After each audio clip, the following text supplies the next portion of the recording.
superstars, we have trades to talk about heading into round 14 of the NRL, and it's an absolute launch week, this one. I want to try and get in that top 50, and we need my head-to-head matchup of David Booth, who's currently in 35th position. I'm going to beat you, and I'm going to overtake you in the ladder. So I'm 110 points behind, 105 points behind, and I'm feeling a massive swing this week, and it's going to be a lot of trades for my team, and we're going to beat you, basically, is where it's at. I'm going first in that head-to-head comp. That is the toughest comp. Has a lot of really strong players. I think almost everyone, I think that's going to be at least in the top 8 is in that top 1,000 at least. So it's going to be a launch week to try and beat you, Dave. So, there's only one trade made at the moment, but, 2, 3 could be happening, especially with all the big potential backup news for Cleary, obviously, Teddy, and then Hines. There may be changes coming to this. But yeah, Dave, I'm coming for you. Okay, I hope I scared you, Dave.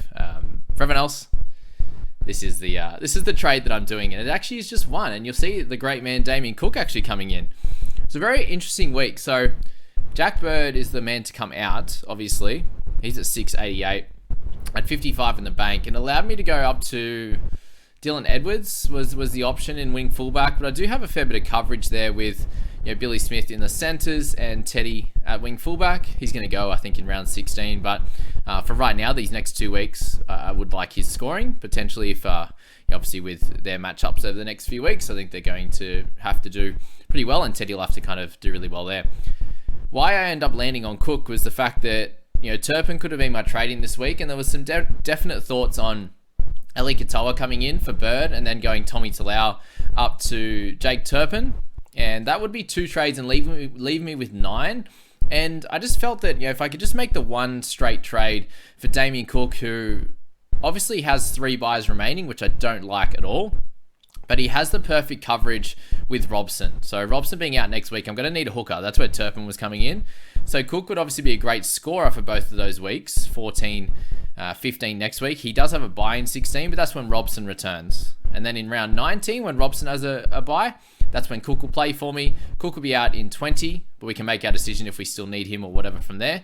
In round 20, when we have those extra trades as well, and Robson will be playing in round 20. So that's why I decided with Cook. It was a mixture of being able to do just one trade this week, and then I don't have to worry about hooker next week. So it's a little bit of thinking ahead and planning ahead with that, because that's the last thing you want to do if, there happens to be some injuries, some restings, whatever happens next week. I don't want to have to focus on those trades to bring in someone for that position, whilst also trying to cover for hooker, because the last thing you want in round 15, when you have the total allotment of players, is to be having to play with 16 because you don't have a hooker, or you have to make that extra trade to get that hooker. So I do the one trade this week. It leaves me with 10 remaining, which I think puts me now in a good position, because I think a lot of people will be using 2 and 3 this week.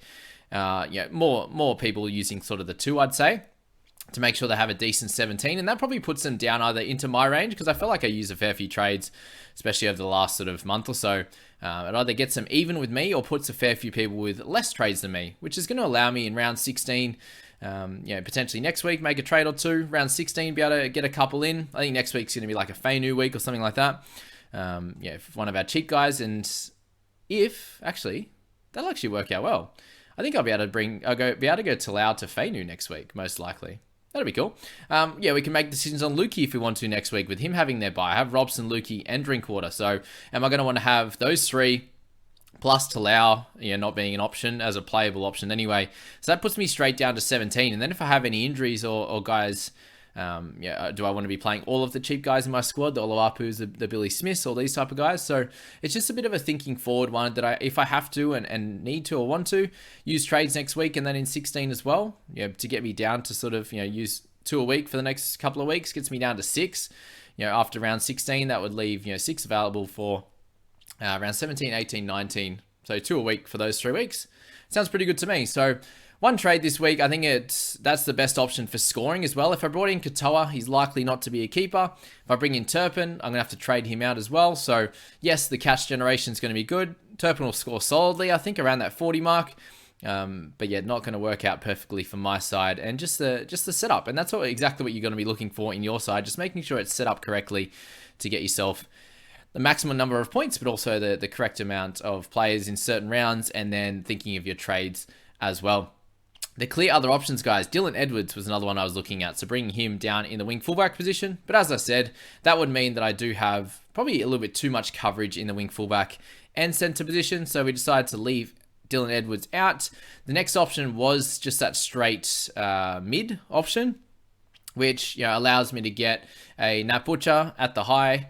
I could straight swap for him from Bird, which was okay at best. You had Fisher Harris, who's a little slightly cheaper option. There's Clemmers and all these type of guys there, but wasn't super excited on them. So then it would leave the edge position with Isaiah Papali'i would be the clear top option. And then Bateman would be secondary just. I kind of have Pap just above because I think he's obviously has the runs on the board and his ability to get back to really good scores.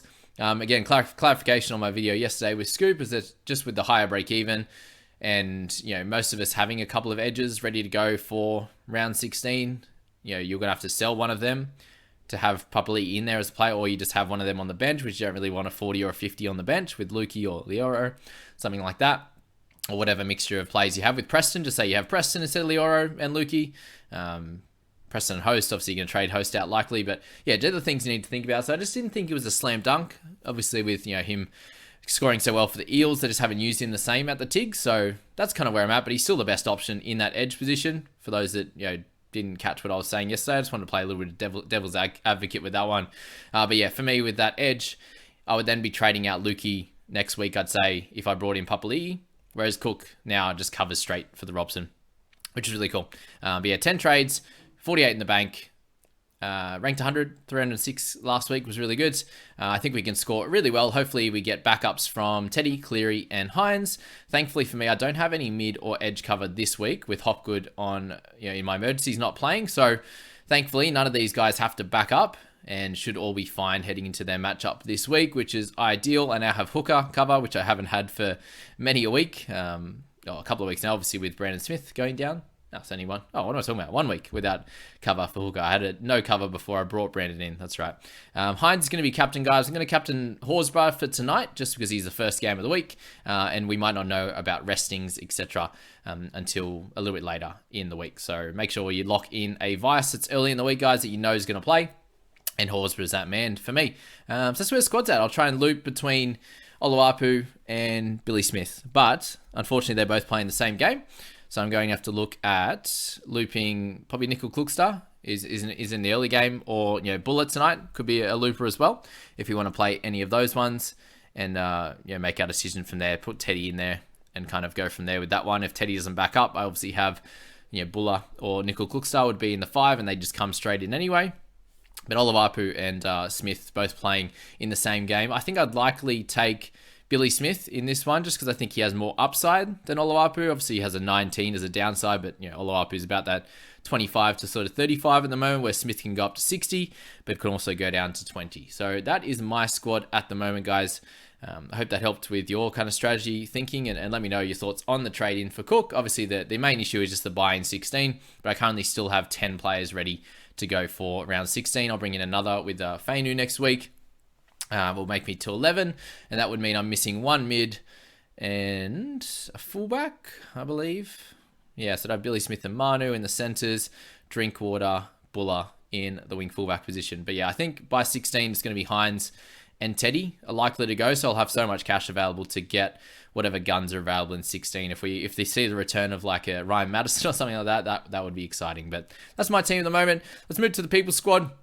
3 trades were made, and very, very happy with the trades that have been made in this one. So Bird is the word comes out, which is ideal. I think that's a good trade out there, and Manu comes back in. So Bird for Manu, straight swap. Awesome work there. Host and Isaiah Katoa both come out, and we see Fisher Harris come in at the 584k mark, gives us another mid, which is good news, and then Jake Turpin. So we do have 3 hookers in our squad now, but Turpin's going to make us some cash, which is ideal, and he will be our starter in round 16 with Grant and Cook out, and we can make our decisions on Grant and Cook at that time, if anything happens there. Gives us a little bit of flexibility for sure, because we're in the same position here in the edges where we got Lukey and Preston, and it's like, well, do you actually need another edge at the moment? So obviously it's a no at this point, and decided against it. Obviously money wise did it as well. Moves us down to 9 trades, 69k in the bank, and 2790 overall rank.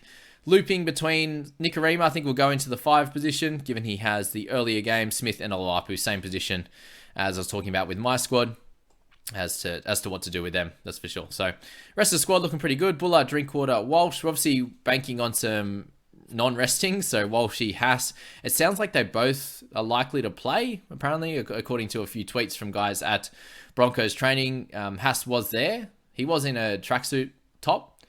They're saying he's good to go, but I don't know, he was there. I don't know if that means anything specifically, but I think they're down playing in New South Wales, if I'm correct. So, yeah, for them to make that trip there, which means, yeah, they're likely going to play, I'd say. Otherwise, they just send them home, really. I think Cobbo's ruled himself out, but the rest of the guys should be fine.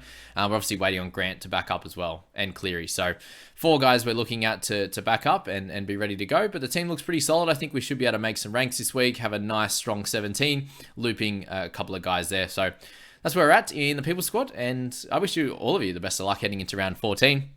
And I hope you enjoyed the little joke at the start for Dave there. He's ranked 35, so we're going to give these top ranked guys a bit of stick, and make sure we try to beat them in those head-to-head comps. And I'm coming first. He's coming 4th, I think. So to keep ahead of the game is exactly what we're looking for. As I said, good luck, guys, and we'll see you in the next video.